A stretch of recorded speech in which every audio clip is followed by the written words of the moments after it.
বন্ধুরা, আজকের গল্পটা ঠিক সিনেমার মতো। একজন তরুণ নেতা যিনি বাংলাদেশে ডিজিটাল করতে চেয়েছিলেন, জনপ্রিয়তার শীর্ষে থাকা অবস্থায় যার জীবনে এলো টুইস্ট। তিনি গান গাইতেন, প্রযুক্তি নিয়ে স্বপ্ন দেখতেন, কিন্তু আজ তিনি রিমান্ডে। এই ভিডিওটি দেখলে আপনি হতবাক হয়ে যাবেন, তাই এক সেকেন্ডও স্কিপ করবেন না। পলকের শৈশব এবং শিক্ষা জীবন। জুনায়েদ আহমেদ পলক জন্ম নেন 1980 সালের 17 মে নাটোর জেলার সিংড়া উপজেলায়। ছোটবেলায় সবাই তাকে বলতো বুদ্ধিমান পলক, কারণ প্রযুক্তির প্রতি ছিল অসম্ভব আগ্রহ। তার শিক্ষা জীবন: এসএসসি সিংড়া দমদমা পাইলট উচ্চ বিদ্যালয়, HSC Rajshahi old degree college, স্নাতকোত্তর ঢাকা কলেজ রাষ্ট্রবিজ্ঞান, আইনজীবী জাতীয় বিশ্ববিদ্যালয় থেকে এলএলবি।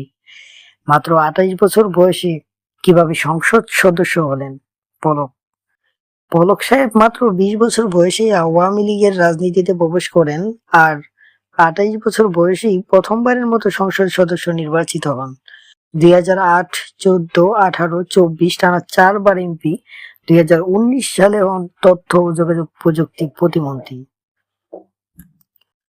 প্রযুক্তির জাদুকর, ডিজিটাল বাংলাদেশের রূপকার। তিনি ছিলেন বাংলাদেশের প্রযুক্তির পোস্টার বয়। তার নেতৃত্বে চালু হয় স্টার্ট আপ বাংলাদেশ, তরুণ উদ্যোক্তাদের জন্য প্ল্যাটফর্ম, ফ্রিল্যান্সিং প্রশিক্ষণ প্রোগ্রাম, লক্ষ লক্ষ তরুণকে আইটি প্রশিক্ষণ, সরকারি সেবা ডিজিটালাইজেশন। এক কথায় ডিজিটাল বাংলাদেশ তৈরির কারিগর। পলকের মজার ঘটনা: গায়ক প্রতিমন্ত্রী। আপনারা কি জানতেন পলক সাহেব রাজনীতিবিদ নন, একজন গায়কও? একবার এক অনুষ্ঠানে হুট করেই তিনি মাইক্রোফোন হাতে নিয়ে গান গাওয়া শুরু করেন। উপস্থিত সবাই তো অবাক, কেউ ভাবতেই পারেননি তিনি এত ভালো গান গাইতে পারেন। এরপর থেকেই অনেক অনুষ্ঠানে গান গাইতেন। তাহলে ভাবুন, আজকের মন্ত্রীদের নতুন যোগ্যতা কি? রাজনীতি প্লাস গান।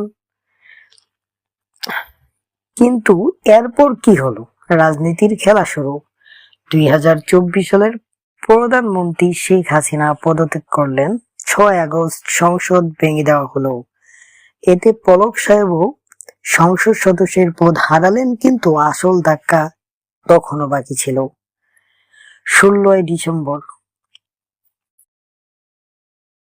16 সেপ্টেম্বর 2024 রিমান্ডে পলক। একের পর এক মামলা শুরু হলো। অর্থ কেলেঙ্কারি, ক্ষমতা অপব্যবহার ও অন্য অনেক রহস্য। 16 সেপ্টেম্বর তাকে 6 দিনের রিমান্ডে নেওয়া হলো। এক সময় ডিজিটাল বাংলাদেশের উপকার, আজ আদালতের আসামি। তাহলে পলক কি ষড়যন্ত্রের শিকার, নাকি তিনি সত্যিই দোষী?